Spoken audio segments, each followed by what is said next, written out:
안녕하세요. 오늘도 사연살롱을 찾아주셔서 감사합니다.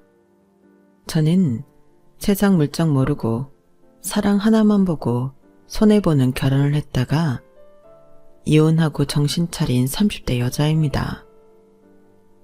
미리부터 고백하자면 저는 30이 넘어서도 철이 없었는데요. 제가 외동이기도 하고 부모님이 5년 만에 시험과 나이로 어렵게 얻은 늦둥이 딸이라 넘치는 관심과 사랑을 받고 살았죠. 그래서 좋게 말하면 오랜 시간 순수하게 살았고, 나쁘게 말하면 세상 사람들이 모두 바르고 착한 사람들이라 여기며 단순하게 살았는데, 남편을 만났을 때도 그랬어요.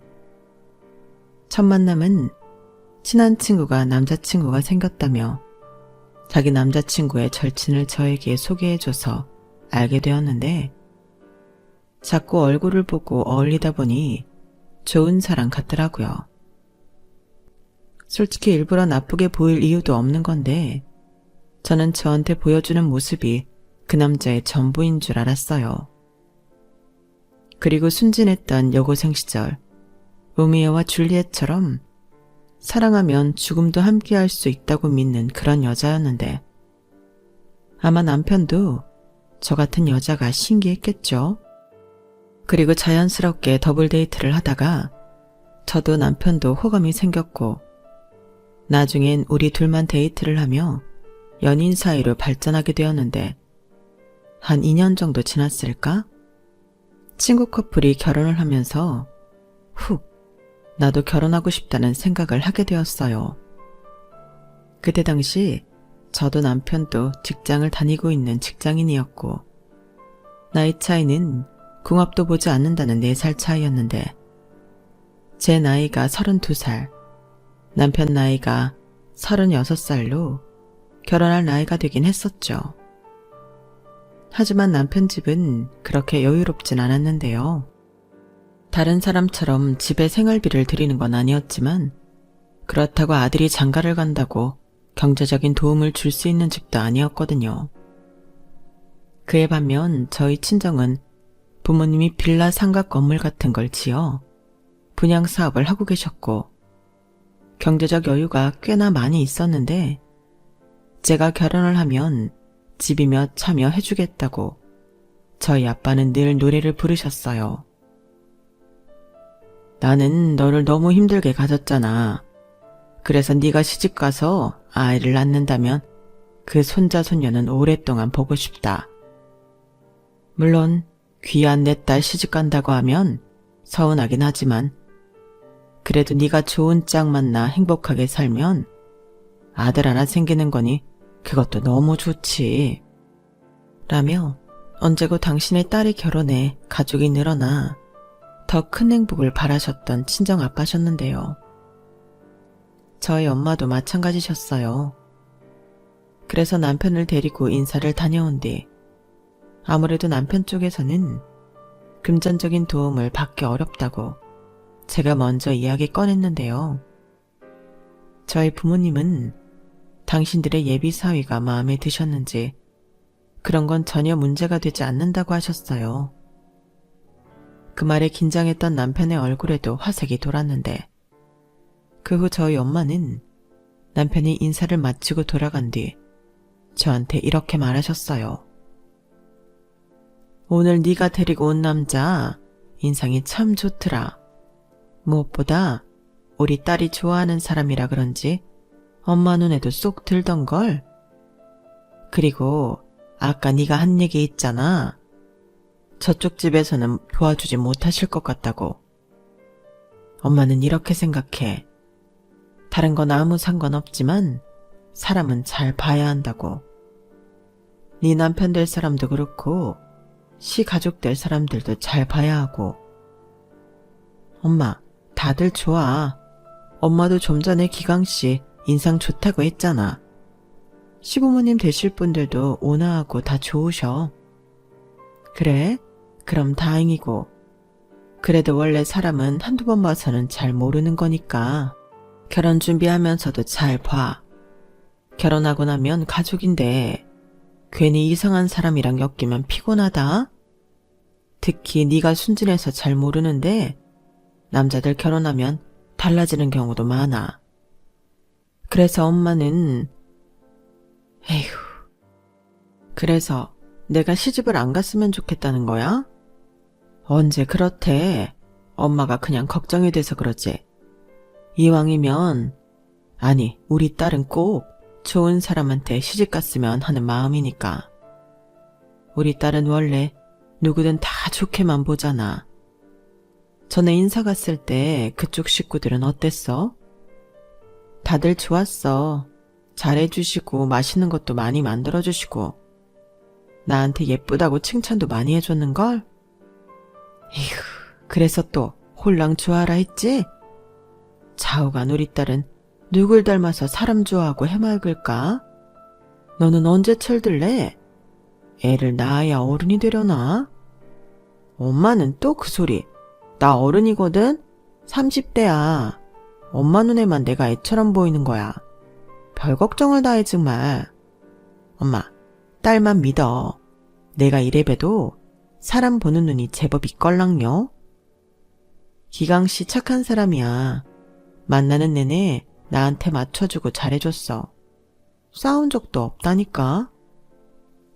그래 알겠어. 엄마가 딸 아니면 누굴 믿겠니?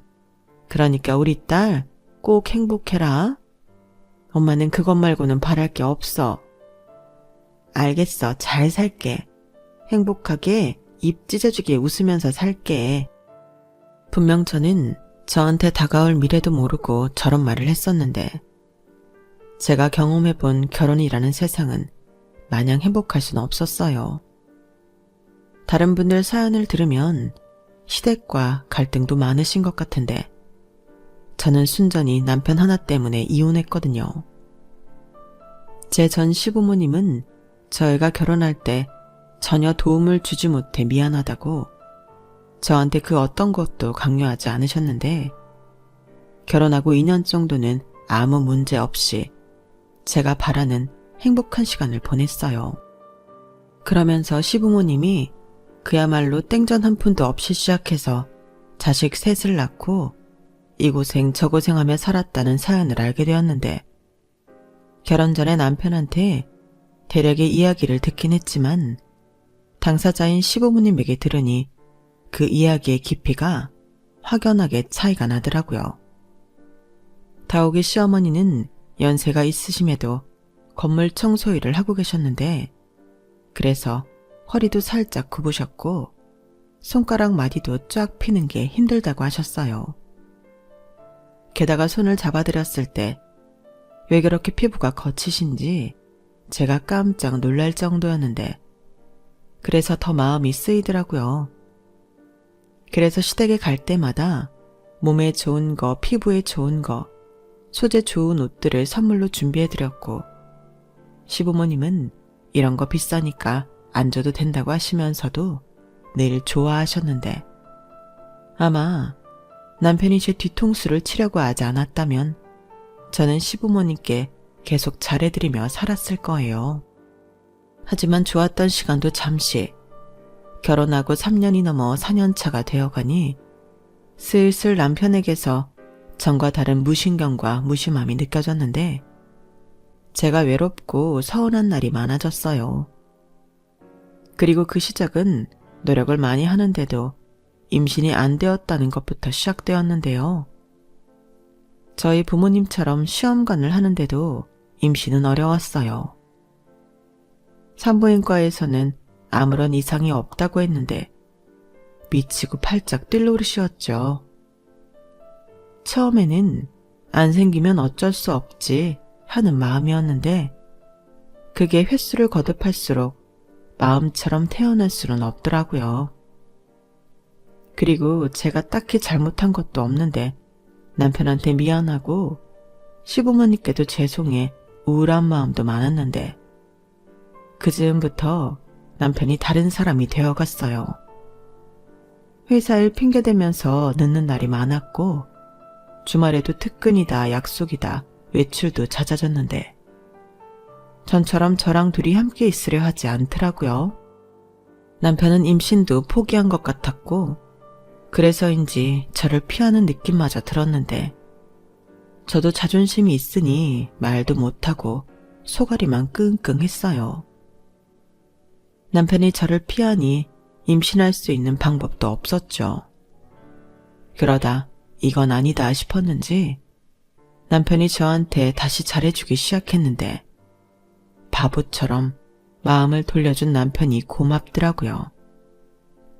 그래서 더 잘해주려고 노력했고 그러던 어느 날 남편이 저에게 퇴근 후 맛있는 저녁을 먹자며 오랜만에 데이트 신청을 하더군요.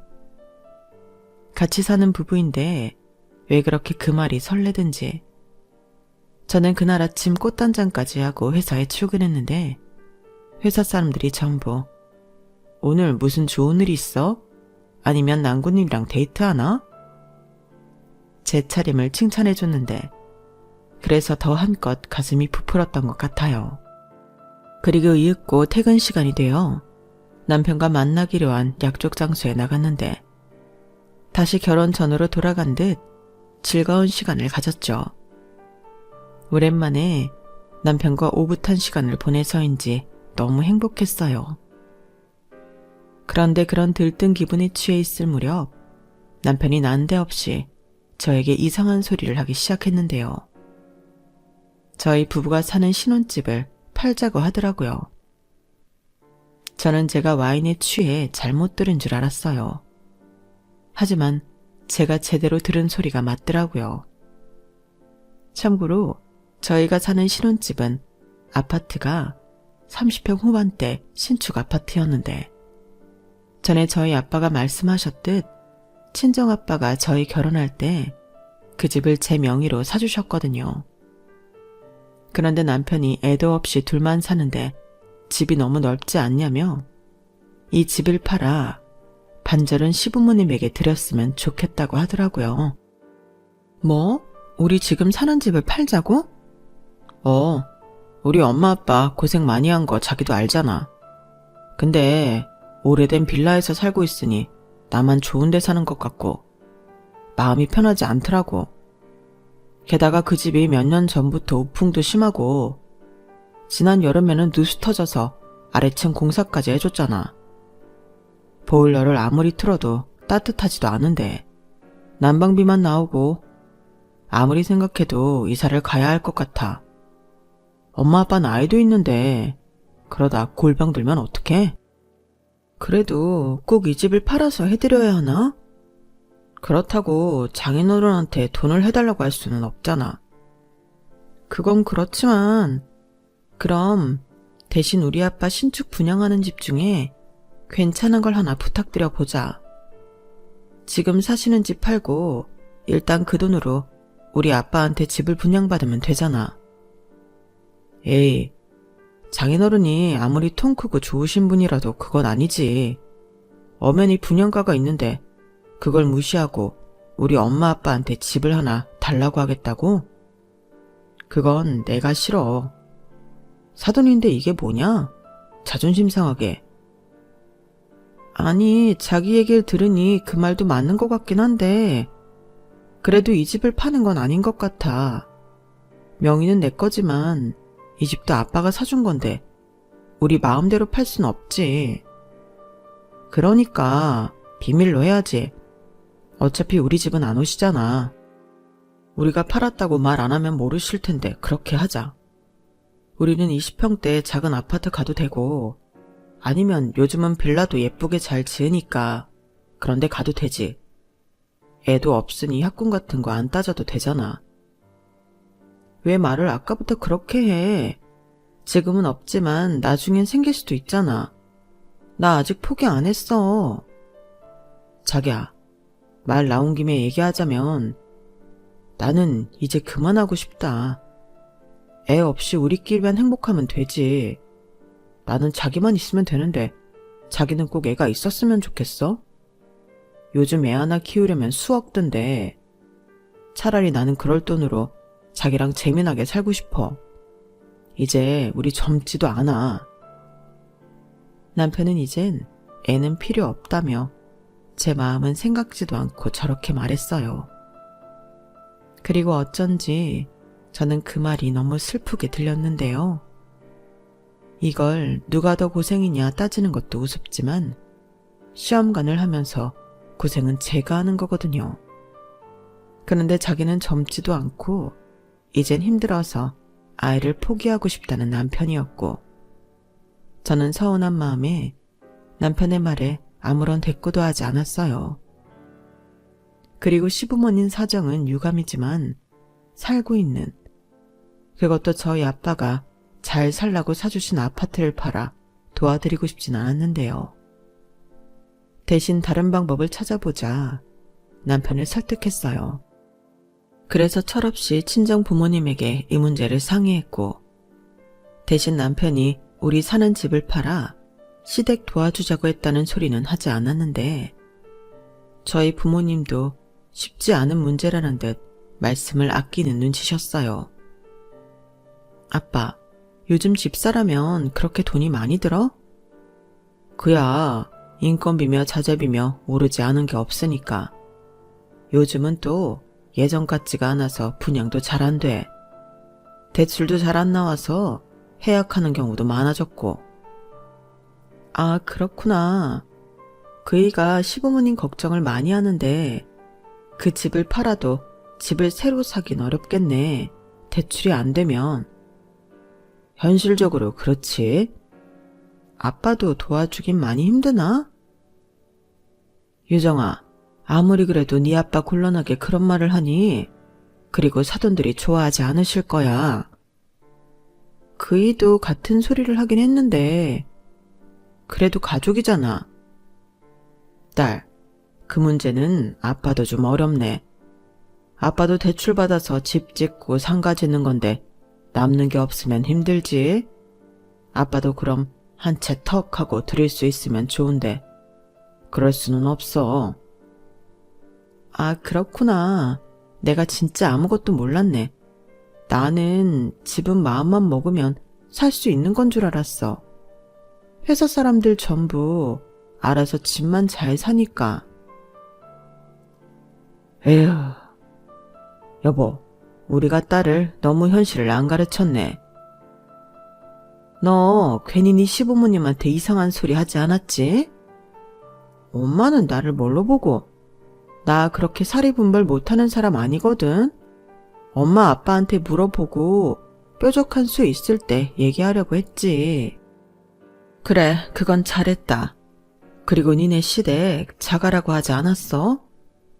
맞는데 그이 말로는 오래돼서 손볼 때도 많고 여름엔 덥고 겨울엔 많이 춥다나 봐. 난방비로 20만 원 넘게 쓰시는데 따뜻하지 않대. 저런. 그래서 이서방이 걱정이 많은 거구나. 사돈이 그래도 아들은 잘 키우셨네. 유정아, 아빠가 지금 당장은 어렵고 나중에 기회가 되면 그때는 아빠가 노력을 좀 해볼게. 괜히 이서방한테는 얘기하지 말고 그때 돼서 아빠가 적당한 물건 찾으면 그때 얘기해라. 이왕이면 사돈도 아빠가 분양하는 거 말고 남이 분양하는 거 좋은 가격에 매매하시는 게 낫지. 아빠가 믿을 수 있고 가격 조정 어느 정도 되는 좋은 물건 찾아볼게. 정말? 그래주면 너무 좋지. 아빠 너무 고마워요. 그렇게만 되면 우리 시부모님도 부담 안 갖고 너무 좋다. 그래도 너무 김칫국 마시지 말고 요즘 워낙에 집값도 비싸고 돈을 맞춘다는 게 쉬운 일은 아니니까. 괜히 설레발치면 안 돼. 그럼 너나 나나 곤란해져. 알겠어, 염려마. 입 꾹 닫고 기다리고 있을게. 저는 참 철없는 딸이었어요. 부모 가슴에 부담스럽고 무거운 돌을 얹어준 것도 모르고 마냥 좋아서 입이 근질거리는 것도 겨우 참고 기분이 좋은 나머지 저도 모르게 룰루랄라 하며 집에 돌아왔는데 그날따라 남편은 밖에서 안 좋은 일이 있었는지 한껏 기분이 다운돼서 저한테 뭐라고 싫은 소리를 하더라고요. 자기 기분 나쁜 거 뻔히 보일 텐데 어떻게 콧노래를 하냐고 저더러 눈치 없다고 했는데, 연애할 때는 남편이 저렇게 말을 싸가지 없게 한 적이 없던 터라 저는 남편한테 상처를 받았어요. 정말이지 목구멍 끝까지 우리 아빠가 시부모님 집 알아봐준다고 했다는 소리를 하고 싶었는데 행여 아빠 말처럼 곤란해질까 겨우 참았죠. 그러면서 그때부터 자꾸만 남편의 마음이 서서히 멀어지는 걸 느꼈는데요. 그 후로 남편은 한 침대에서 자는 것도 잘 하지 않으려 하더군요. 무슨 고민이 그렇게도 많은 건지 거실에서 자기는 조금만 있다가 자겠다고 하는 경우가 부지기수였는데, 그러다 한 번씩 저에게 말을 걸 때는 그 이야기 소재가 늘 자기 부모님 집 문제였어요. 남편이 3남매 중 막내였지만 장남이었거든요.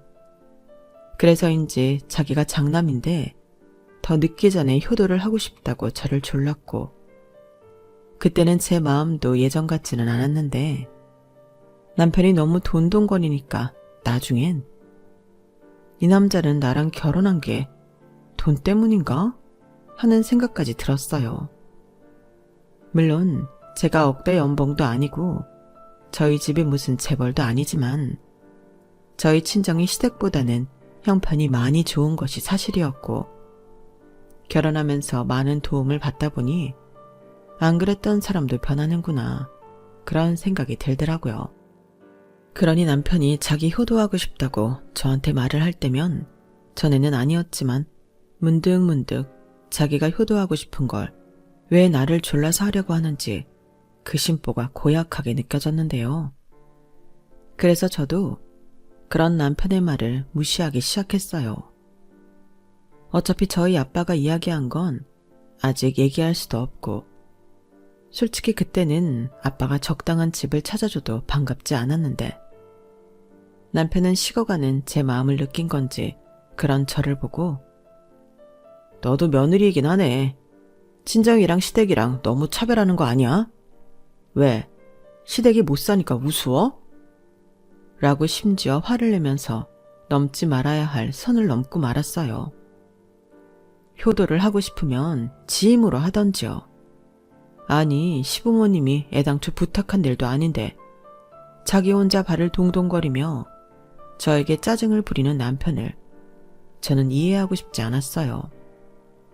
그러면서 자기는 저희 친정에 도움받고 싶은 마음은 처음부터 없었다며 계속 살고 있는 집을 팔자고 저더러 부동산에 집을 내놓으라고 했는데, 이때는 이 인간이 나 몰래 무슨 빚이라도 있나? 그런 생각도 들더군요. 하도 보채고 졸라대니 돈이 궁해져라나 싶었거든요. 만약 그렇다면 더더욱 그렇게 해줄 생각이 없었는데, 그러다 제 차가 퍼져버려서 곤란한 일을 겪게 되었어요. 제가 업무상 차가 없으면 힘든 일을 하고 있었거든요. 공장의 물건도 체크해야 하고 다른 협력업체와 미팅도 빈번해 차는 필수였는데, 다행히 남편의 차가 거의 주차장에서 놀고 있었어요. 남편의 회사는 간부들까지만 차를 가지고 다닐 수 있었거든요. 주차 자리가 협소해서 그런다나?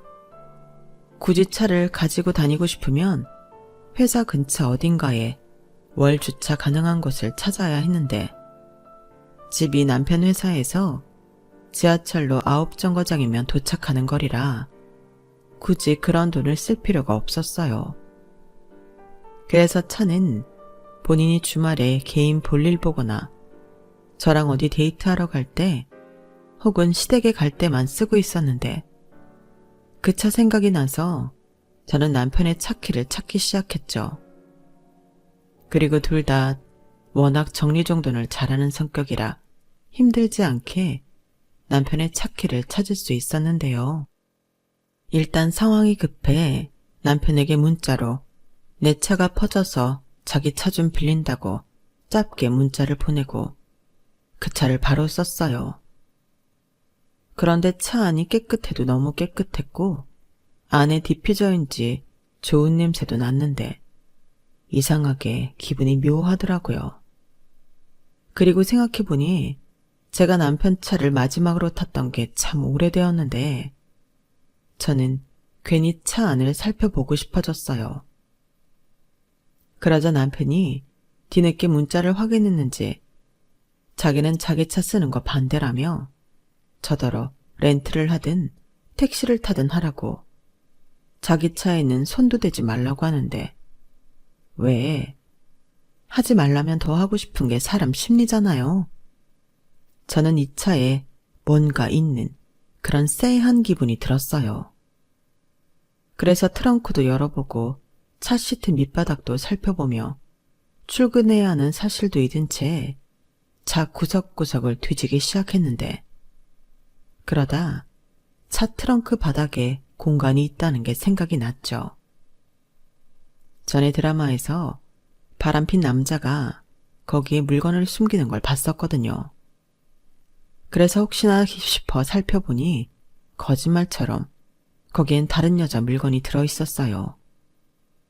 편한 신발이나 얇은 가디건, 거기에 핸드크림, 립감 같은 여자 물건이 있었는데 그때 다리에 탁 하고 힘이 풀리더라고요. 그리고 이상한 건 거기에 무슨 부동산 명함 같은 것들이 잔뜩 있었는데요. 그런 것들을 일일이 확인을 해보니 유독 메모가 많이 되어 있는 명함이 있더라고요. 전화번호를 보니 인천이었는데 참고로 저희 부부는 경기도 부천에 살고 있거든요.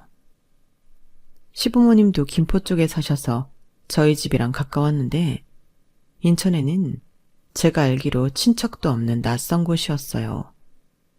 그런데 인천 쪽 부동산 명함이 있다는 게 좀 신기했고 저는 뭐가 더 있지 않을까 계속 뒤지기 시작했는데요. 그러자 카페 같은 곳을 가면 도장 찍어주는 포인트 카드가 있잖아요. 그런 걸 발견하게 되었는데 거기에 떡하니 다른 여자 이름이 적혀 있더라고요. 네, 바람이 맞았어요. 이런 게 바람이 아니면 뭐가 바람이겠어요.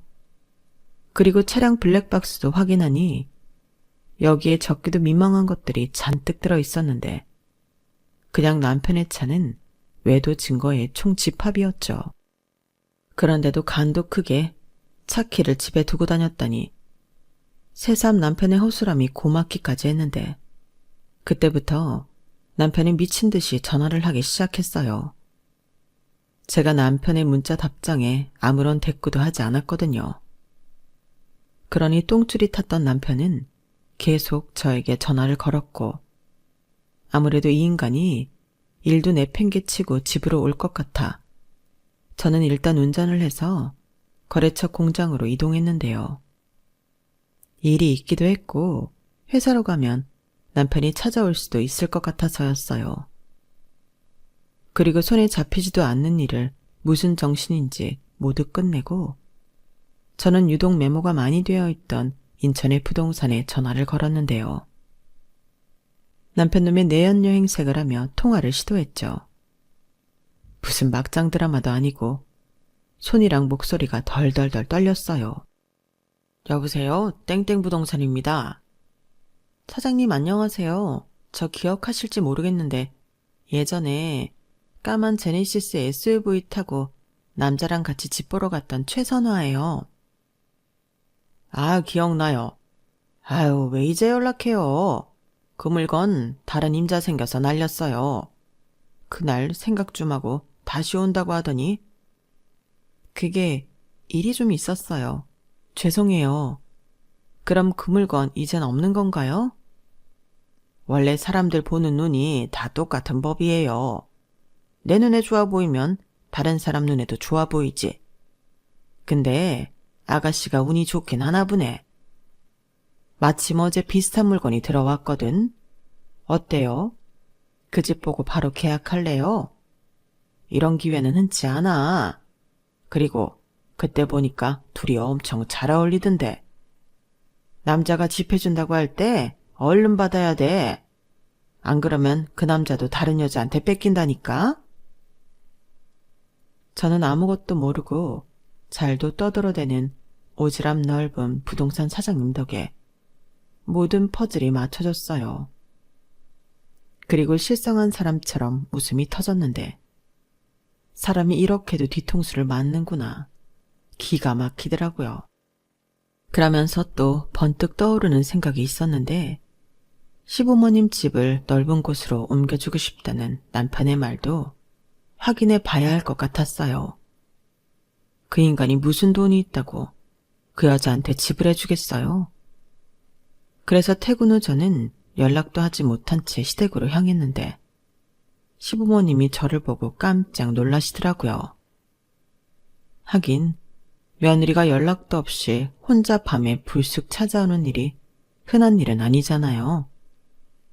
그리고 다행스럽게도 시부모님은 아무것도 모르고 계셨는데 제가 제 차 남편이 이 집 팔고 저희가 살던 아파트도 팔아서 더 넓은 집으로 이사 가자고 하지 않았냐 물으니 시어머니가 펄쩍 뛰며 그 사돈이 사준 아파트를 왜 파냐고 그런 얘기 듣지도 못했지만 절대 그러지 말라고 하셨어요.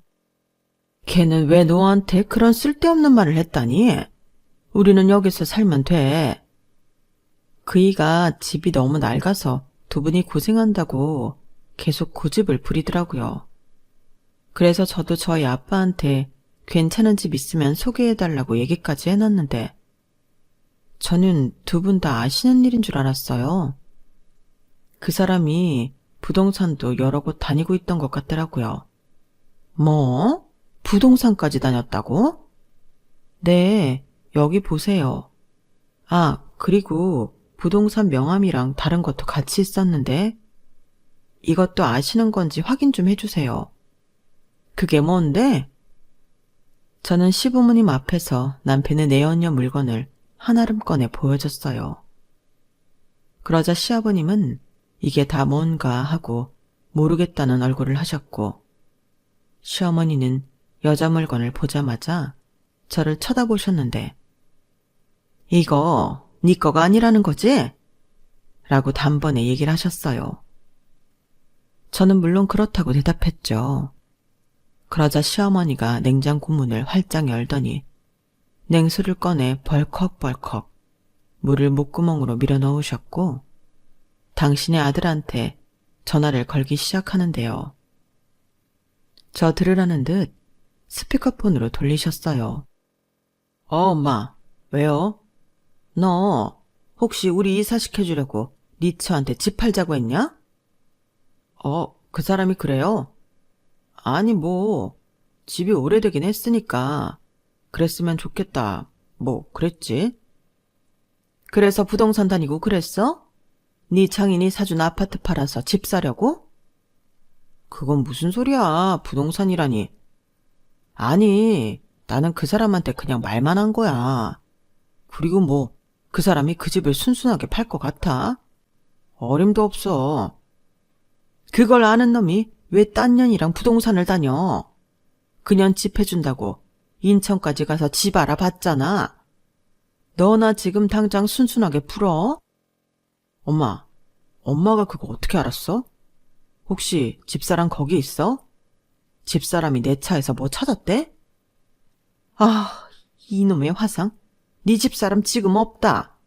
네 차에서 여자 물건이랑 부동산 명함이랑 잔뜩 가지고 여길 왔는데 너 빨리 풀어? 너 바람 피우니? 그래서 엄마 아빠 핑계대고 네 마누라 앞으로 되어있는 집 팔아서 그년이랑 살림이라도 차리려고 했어? 너 바른 대로 말해. 엄마 성질 알지? 엄마, 진정해. 그냥 만나는 거야. 그리고 산부인과에서는 아무런 이상이 없다고 하지만 시험관 시술까지 하는데 애가 안 생긴다는 건 좀 이상하잖아. 그래서 밖에서 애라도 만들어 보려고? 아니, 확인할 수 있으면 좋다는 거지. 그러다 다른 여자랑 애가 생기면 그때 이혼해도 되고. 네가 미쳤구나. 아니, 지가 언제부터 그렇게 애를 좋아했어? 그래도 내 새끼는 갖고 싶지. 그리고 이왕 이렇게 다 까발려져서 말하는 건데 엄마 아빠도 좀 협조 좀 해. 내가 시키는 대로 하면 우리가 손해볼 게 없어. 일단 이사 가고 싶다고 도와달라고 해. 지금 그 집 집사람 명이라 내가 건드리지도 못하거든. 그니까 그 집 팔아서 반 엄마 아빠가 받아서 나 주고 나는 그 돈으로 일단 새 살림 차렸다가 여차하면 이혼하고 그때 재산 분할 또 하면 이거랑 그거랑 합쳐서 내가 진짜로 이사시켜 줄게. 그럼 엄마 아빠는 새 집도 생기고 손주도 생기는 거야. 어때? 너무 좋은 계획이지 않아? 저는 제가 듣고 있다는 사실도 모르고 잘도 짓거리는 남편의 신난 목소리에 온몸이 바들바들 떨렸어요. 그러자 시아버님은 시어머니의 핸드폰을 뺏어서 꺼버리려고 하셨고 그걸 시어머니가 막으며 알겠으니 이것들 당장 가져가라며 집으로 부르셨는데 남편이 차가 없어서 못 간다고 징징거렸어요. 내가 택시비 줄 테니까 당장 튀어와. 그리고 너랑 살림 차리겠다는 그 여자도 데리고 와라. 어떻게 생긴 여잔지 확인 좀 하자. 최선화? 아이씨, 도대체 뭘 엄마나 갖다 보여준 거야. 거기에 우리 선화 이름도 적혀 있었어? 우리 선화 좋아하네.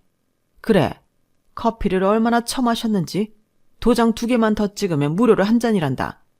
너 당장 튀어와. 남편은 알겠다며 전화를 끊었어요. 그리고 저는 시어머니를 쳐다봤는데 시어머니가 저에게 미안하다며 무릎을 꿇으셨어요. 그리고 차마 입이 떨어지지 않는다는 듯 그 뒤에 말을 한참이나 못하셨는데 그제야 저도 눈물이 나더라고요. 아가, 울지 마라. 네가 우니까 내가 더 미안해서 혀 깨물고 죽고 싶은 심정이다. 내가 아들을 참 잘못 키웠네. 내가 비겁하게 원래 그런 애 아니라는 말은 하지 않을란다. 선택은 네가 해. 그냥 못난 놈 버리던지 아니면 내가 두들겨 패서 새 사람 만들어 놓을 테니 데리고 살 건지. 나는 강요하지 않으마. 아니 여보, 그래도 며느리한테 그렇게 말하는 시어머니가 어딨나? 얘야, 내가 대신 이렇게 사과하마. 우리 얼굴 봐서라도 한 번만 용서해주면 안 되겠냐? 남자한테 바람은 그냥 바람이야. 결국엔 조강지처한테 돌아가기 마련이라니까. 시끄러워. 당신도 쟤한테 그런 말 할 자격 없는 거야. 아까 못 들었어? 나는 내 아들인데도 피가 거꾸로 솟는 것 같았어. 이걸 만약에 사돈들이 들었다고 생각해봐. 그야. 그러게? 왜 일을 크게 만들어? 당신이 기강이한테 전화만 안 걸었어도 될 일이었잖아. 확인을 해야지. 아니, 이런 물건이 나오는데 확인할 것도 없었지. 좌우간 미안하다. 저기, 사실 아직 못 보여드린 게 더 있어요. 그런데 그건 안 보시는 게 좋다고 생각해요. 차에 블랙박스에 목소리랑 내부 영상이 있는데 저 그 여자 얼굴 다 봤어요. 더한 것도 봤고요. 그래서 어머님이 선택하라고 하셨지만 저는 이미 마음 정했어요. 죄송합니다. 사실 여기 온 것도 어머니 아버님까지 알고 있는 건지 확인하고 싶어서 왔어요. 다 같이 짜고 치는 거였나. 그게 확인하고 싶더라고요. 죄송해요. 아니다. 네가 오죽하면 그랬겠니? 그리고 여기로는 내내 얼마나 마음이 지옥이었겠어. 미안하다. 내가 다른 말을 하고 싶은데 미안하다는 말을 대신할 수 있는 말이 생각이 안 나. 나는 네 선택 존중한다. 여보, 당신도 존중해. 우리 딸이라고 생각해봐.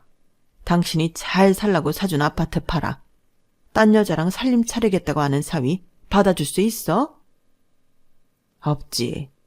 그래, 쳐 죽일 놈이지. 미안하다.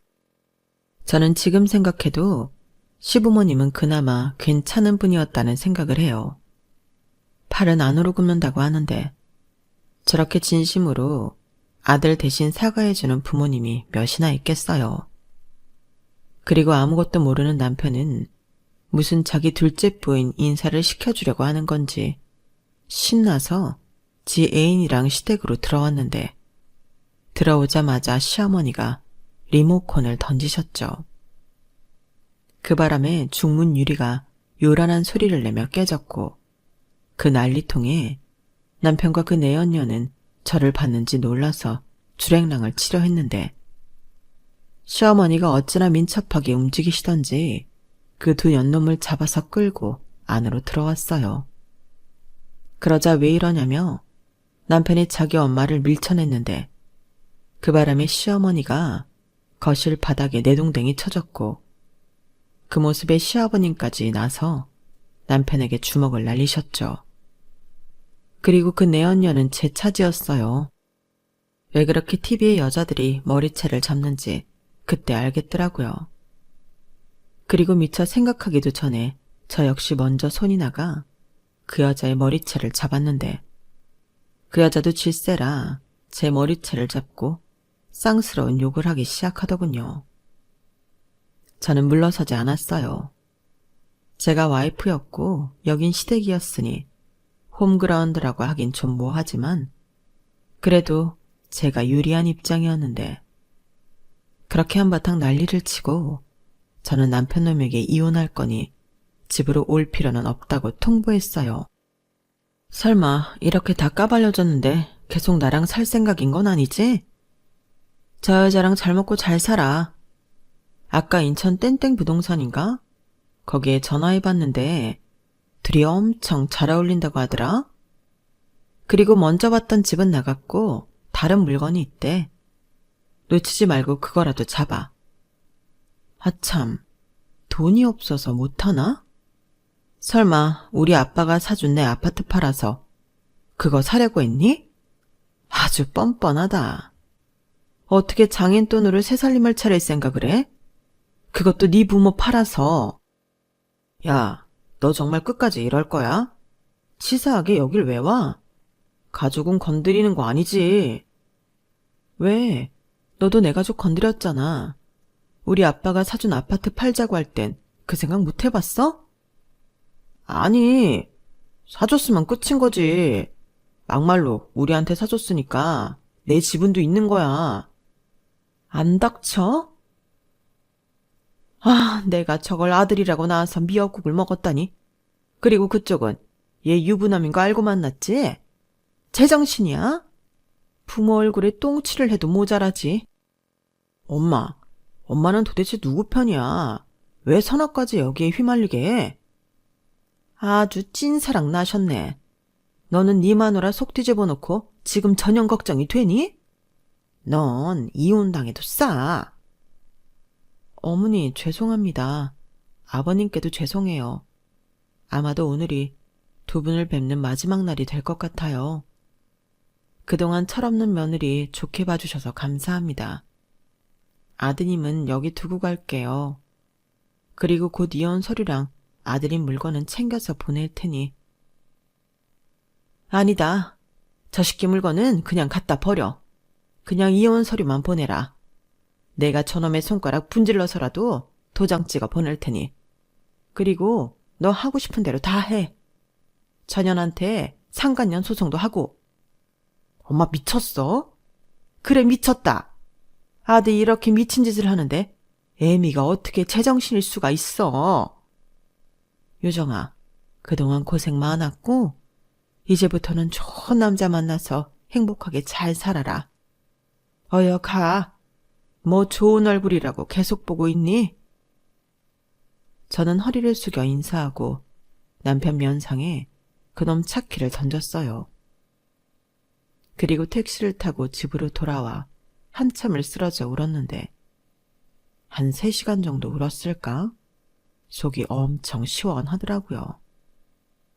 그때는 우리 사이에 아이가 없다는 게 하나도 슬프지 않았어요. 그리고 집 비밀번호도 바꿔버렸는데 정말로 그 다음날 그 인간이 집으로 찾아왔더라고요. 번호를 바꾸지 않았으면 어쩔 뻔했나 소름이 끼쳤는데 저는 이혼 절차를 서둘러야겠다고 생각했어요. 그래서 일단은 친정 부모님한테는 비밀로 하고 변호사 사무실을 찾아가 이혼 상담을 했는데 증거가 너무 빼박이라 이혼은 어렵지 않다고 하더라고요. 다만 합의 이혼을 할지 소송을 할지를 선택해야 한다고 했는데 저는 상간녀 소송도 함께 진행할 거라 그냥 소송을 하겠다고 했죠. 혼인기간이 길진 않았지만 남편이 너무 기괴한 계획을 세웠기 때문에 저는 받을 수 있는 위자료는 전부 받고 싶었어요. 하지만 법 자체가 합의가 아닌 이상 과도한 위자료는 청구할 수 없다고 했고 저는 그래도 법망에서 받을 수 있는 한 최대한 받고 싶다고 했는데 상황이 그렇게 돌아가니 남편이 지발로 저희 회사까지 찾아왔더라고요. 그래놓고 뻔뻔하게 자기 내연녀랑 정리했다고 자기 용서해달라고 했는데요. 어림도 없죠. 그래서 이왕 여기까지 온 거 시원하게 뺨 따고 날려줬습니다. 제가 손이 제법 맵거든요. 어찌나 세게 때렸는지 그 소리 또한 찰지게 났는데 제 손이 다 아플 정도였으니 그 인간 뺨은 불이 났을 거예요. 그런데 지가 저랑 헤어지면 좋을 것이 없어 그런지 끝까지 저에게 매달리면서 자기 부모님 집 바꿔드리고 싶었던 건 사실이었다고. 자기는 처음부터 이혼할 생각까진 한 게 아니라는 등 말 같지 않은 소리를 했는데 나중엔 그 여자가 자기를 꼬셔서 지가 넘어간 거라며 찌질함의 끝판을 보여줬어요. 그런 모습을 보니 정말 오만정이 다 떨어지고 저런 인간이랑 결혼해서 애를 낳으려 노력했다니 현타가 밀려왔어요. 그리고 이왕 이렇게 된 거 끝까지 가보자고 제가 이를 악물었는데 그때 제가 세상을 많이 배웠네요. 아무리 제가 이길 수밖에 없는 소송이라고 해도 하루아침에 판결이 나는 건 아니었거든요. 그리고 남편 또한 무슨 발악을 그렇게 하는지 나중엔 저를 사랑해 헤어질 수 없다고 눈물까지 흘리더군요. 그래서 시부모님에게 차마 보여드리지 못한 낯뜨거운 영상을 판사님께 증거로 제출했어요. 그러자 남편놈은 더해봤자 소용이 없다고 생각했는지 드디어 포기했고 저에게 정신적 피해를 인정, 위자료 2천만 원을 배상하기로 했는데 그 인간이 바람 피우느라 돈이 하나도 없었는지 신용대출을 받아 위자료를 해줬어요. 어찌나 그 돈을 받고 기분이 좋던지 그 인간이 그 돈 갚느라 고생할 일을 생각하니 그나마 조금은 불이 났던 제 속이 위안이 되더라고요. 그리고 곧이어 상간녀 소송에서 저는 또 1,000만 원 위자료로 받게 되었는데요. 그 돈을 누가 해줬는지 관심도 없고 저는 그렇게 그 년놈에게 3,000만 원 받고 깨끗하게 헤어졌어요. 시어머님이 남편 물건은 필요 없다고 했지만 그래도 남편이 혼수로 해온 물건이니 그 물건을 돌려드리고 싶었고 원하시면 그건 돈으로 환산해드리겠다고 연락을 드렸는데 그때도 시어머니가 됐다며 네 용돈 하라고 하셨어요. 아들을 그렇게 키웠는데 당신도 벌을 받아야 하지 않겠냐고요. 그러시고는 당신 벌은 못난 아들을 거둬 다시 인간을 만드는 것이라 하셨는데 시어머님 때문에 그런가 남편에 대한 미움도 거기까지였어요. 아니, 남편이 그런 용서받지 못할 짓을 하지 않았다면 저는 어쩌면 저런 멋진 시어머니와 더 오랫동안 함께할 수 있지 않았을까? 그런 아쉬운 마음도 드는데 이혼한 지 시간이 제법 지난 지금도 전 남편보단 시어머니 생각이 많이 나네요. 남편이 못난 것은 모두 자기 잘못이라 자책하던 시어머니가 이젠 저에 대한 미안함을 내려놓고 편하게 사셨으면 좋겠어요. 그리고 아울러 이혼 소송이 끝나고 비로소 제 이혼에 대해 알게 된 저희 부모님에게는 아직까지도 깊은 죄송한 마음을 갖고 있는데요. 이제부터라도 정신 똑바로 차리고 잘 사는 모습으로 안심시켜 드리고 싶어요. 그리고 무엇보다 현재 저는 심신이 모두 안정되어 진정한 행복을 느끼고 있는데 이 소중한 행복을 다시는 잃어버리지 않을 거예요. 어쩌면 저는 이혼한 후에야 비로소 어른이 된 기분이 드는데 앞으로는 더욱 현명하고 성숙한 사람으로 부모님에게 효도하며 다시는 오지 않을 소중한 제 시간을 의미 있게 보내도록 노력하며 살겠습니다. 이상 제 이혼 사연은 여기까지예요. 끝으로 아울러 현재는 몸도 마음도 건강하게 지내고 있다는 점을 전해드리며 앞으로도 소중한 제 사람들과 행복하게 지내도록 하겠습니다. 그럼 지금까지 제 사연 함께 해주셔서 감사드리고요. 늘 건강하시길 바랄게요. 여러분, 사연 댓글에 응원과 현명한 조언 부탁드려요. 좋아요와 구독은 저에게 큰 힘이 됩니다. 오늘도 좋은 일 가득하세요.